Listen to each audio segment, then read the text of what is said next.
وزیر اطلاعات پنجاب عظمہ بخاری نے شرجیل میمن کا مناظرے کا چیلنج قبول کر لیا۔ بولی جگہ اور ٹائم آپ کی مرضی کا، خود آئیے گا، کسی پراکسی کے پیچھے مت چھپنا۔ سیلاب متاثرین پر آپ کا سیاست کا بیانیہ ناکام ہو گیا۔ جنوبی پنجاب کارڈ اور بے نظیر انکم سپورٹ کارڈ کھیلنا سیاست نہیں غلاظت ہے۔ آپ ابھی تک 2002 کا سیلاب رو رہے ہیں۔ پنجاب میں سروے ہو کر چیک ملنا بھی شروع ہو گئے۔ جب آپ پنجاب کی ترقی سے جلتے ہیں تب سازشیں شروع کر دیتے ہیں۔ ابھی بھی آپ وفاقی حکومت اور پنجاب حکومت کے خلاف سازش کر رہے ہیں۔ وزیر اعظم کے خلاف بیانیہ لے آئے ہیں۔ کیا وزیر اعظم نے آپ کو سیلاب متاثرین پر سیاست کرنے کا کہا تھا؟ پنجاب میں بلدیاتی انتخابات کراچی جیسے بوگس نہیں ہوں گے۔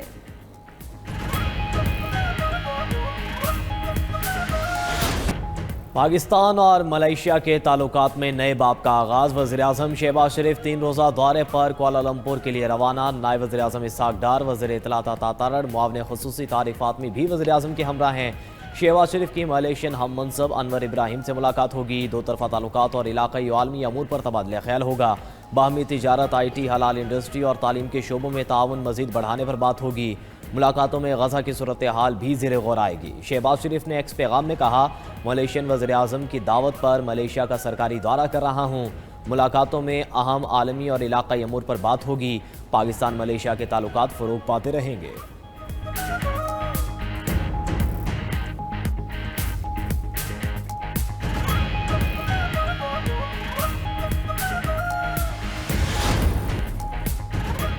امریکی صدر کی تجاویز پر حماس کی مثبت جواب کا خیر مقدم کرتے ہیں۔ پاکستان، سعودی عرب، ترکیہ سمیت 8 مسلم ممالک کا مشترکہ اعلامیہ۔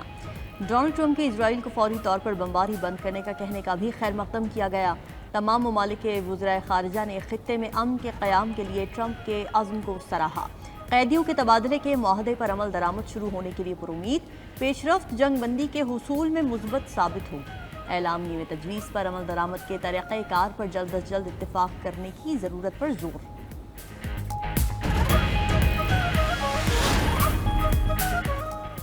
غزہ میں امن کے لیے اہم موڑ، ٹرمپ منصوبے پر مذاکرات کل سے مصر میں ہوں گے۔ حماس نے مذاکرات کے لیے وفد قاہرہ بھیج دیا۔ پہلے مرحلے میں تمام اسرائیلی قیدیوں کی زندہ یا مردہ حالت میں واپسی شامل۔ اسرائیل بدلے میں 2000 فلسطینی قیدی رہا کرے گا۔ اسرائیل فوج کے غزہ میں موجود ہونے پر حماس کے تحفظات برقرار۔ ادھر امریکی صدر ڈونلڈ ٹرمپ نے حماس کو نئی وارننگ دے دی۔ کہا، حماس کو تیزی سے آگے بڑھنا چاہیے ورنہ تمام شرطیں ختم ہو جائیں گی۔ تاخیر برداشت نہیں کروں گا۔ ٹرمپ نے یہ دعویٰ بھی کیا کہ اسرائیل نے غزہ میں عارضی طور پر بمباری روک دی ہے۔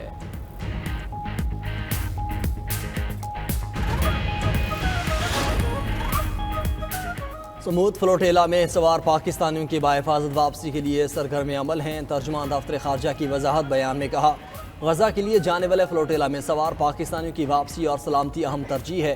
سابق سینیٹر مشتاق احمد اس وقت اسرائیلی قابض افواج کی تحویل میں ہیں اور خیریت سے ہیں۔ یورپی ملک کے سفارتی چینلز کے ذریعے ہم نے یہ تصدیق کی ہے۔ مقامی قانونی طریقہ کار کے مطابق سابق سینیٹر مشتاق احمد کو عدالت میں پیش کیا جائے گا۔ حکومت بیرون ملک اپنے تمام شہریوں کے تحفظ کے لیے پرعزم ہے۔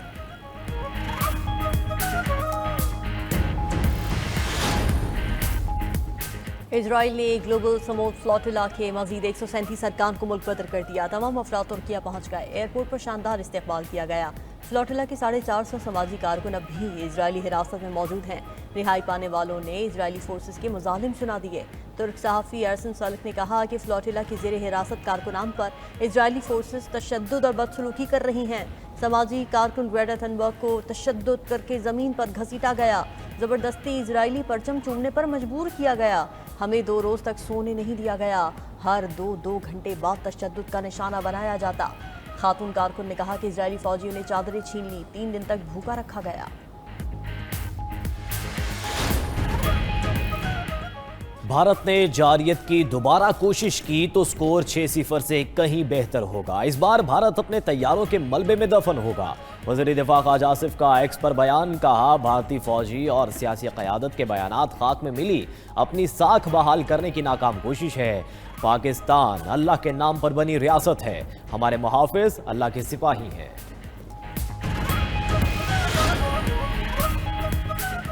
پاک فوج کا بھارتی سیکیورٹی اداروں کے اشتعال انگیز بیانات پر تشویش کا اظہار۔ بھارتی اسٹیبلشمنٹ کے بیانات جارحیت کے لیے من گھڑت بہانوں کی نئی کوشش قرار۔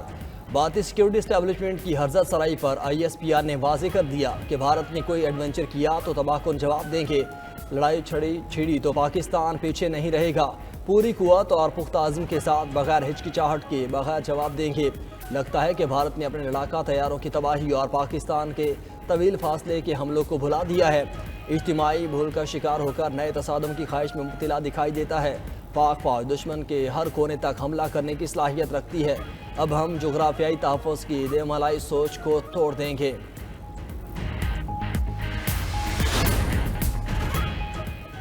DGISPR کا Balochistan university of information technology engineering and management sciences Quetta کا دورہ، سیشن میں پاک فوج کے پیشہ ورانہ امور پر طلبہ سے تفصیلی گفتگو کی۔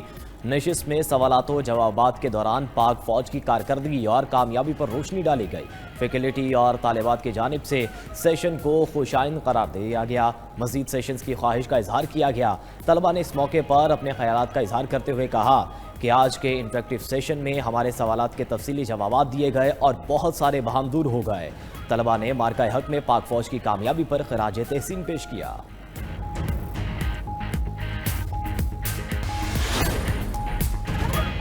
وزیر اعلیٰ خیبر پختونخوا کے حکم کے باوجود ایمل ولی خان کو سیکیورٹی نہ ملی۔ ترجمان ANP انجینئر احسان اللہ خان کے مطابق وفاقی سیکیورٹی کے بعد خیبر پختونخوا پولیس نے بھی سیکیورٹی واپس بلا لی۔ علی امین گنڈاپور نے ایمل ولی خان کو سیکیورٹی فراہم کرنے کی یقین دہانی کرائی تھی۔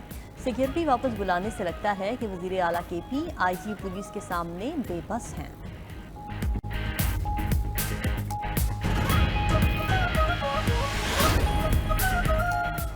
پنجاب کے میدانی علاقوں میں بادل برس پڑے۔ لاہور میں علل صبح تیز بارش کے بعد موسم خوشگوار، آندھی کے بعد شہر کے مختلف علاقوں میں درخت بھی گر گئے۔ قصور، اوکاڑا، ساہیوال، گجرات، سرگودا اور میاں والی میں بھی گرج چمک کے ساتھ برسات۔ پنیا، چشمہ اور گرد و نواح میں ژالہ باری بھی ہوئی۔ محکمہ موسمیات کی آج اسلام آباد، خیبر پختونخوا، گلیت بلتستان میں بارش کی پیشگوئی۔ مانسیرہ، سوات، بابوسر ٹوپ میں موسم سرما کی پہلی برف باری، پہاڑوں نے سفید چادر اوڑھ لی۔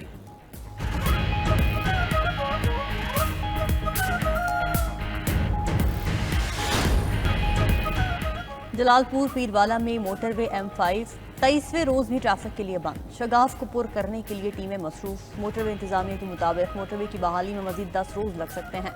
ادھر سیلاب کے بعد متاثرہ علاقوں میں ہر طرف تباہی کے مناظر، بے قابو پانی کے باعث سینکڑوں گھر اجڑ گئے۔ واپس آنے والے متاثرین کو کھنڈرات کے سوا کچھ نہ ملا۔ برے والا کی کئی بستیوں میں سیلابی پانی تاحال موجود، متاثرین اپنی مددات کے تحت خوراک اور جانوروں کا چارہ لانے پر مجبور۔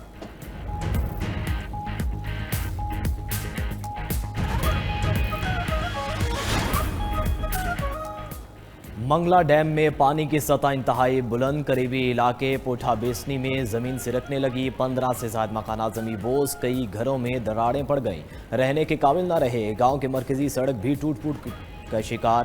رہائشیوں کے مطابق 1 ارب روپے سے زائد کا نقصان ہو چکا۔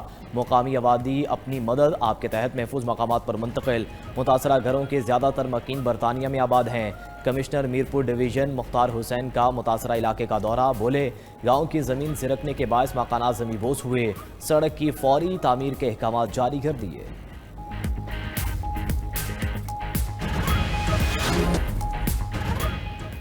ڈونلڈ ٹرمپ کے امن منصوبے نے نیتن یاہو کو مشکل میں ڈال دیا۔ امریکی اخبار کا دعویٰ، نیو یارک ٹائمز نے لکھا کہ سب کچھ ویسے نہیں ہوا جیسے نیتن یاہو چاہتے تھے۔ ان کا خیال تھا کہ ٹرمپ غزہ پر مکمل فتح دلوائیں گے، مگر حماس نے اب تک صرف یرغمالیوں کی رہائی کی شرط منظور کی ہے۔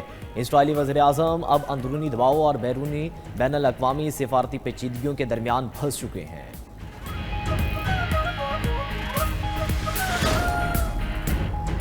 غزہ میں اسرائیلی مظالم اور نسل کشی کے خلاف دنیا بھر میں مظاہرے۔ اٹلی میں مظاہرین کے پولیس کے ساتھ جھڑپیں، گاڑیوں کو آگ لگا دی۔ لندن میں ٹریفلگر اسکوائر پر مظاہرہ، فلسطین ایکشن کمیٹی کے 300 اراکین گرفتار۔ نیو یارک میں غزہ پر حملوں کے خلاف احتجاجی مارچ، اسرائیل کی حمایت بند کرنے کا مطالبہ۔ میڈرڈ میں ہزاروں افراد سڑکوں پر نکل آئے، نیتن یاہو جنگی مجرم قاتل کے نعرے۔ پرتگال میں مظاہرین کا ریلوے اسٹیشن پر دھاوا، آئرلینڈ میں علامتی لاشوں کے ساتھ احتجاج۔ تیونس میں بھی غزہ میں اسرائیلی محاصرے، نسل کشی اور جنگ کے خلاف ریلی نکالی گئی۔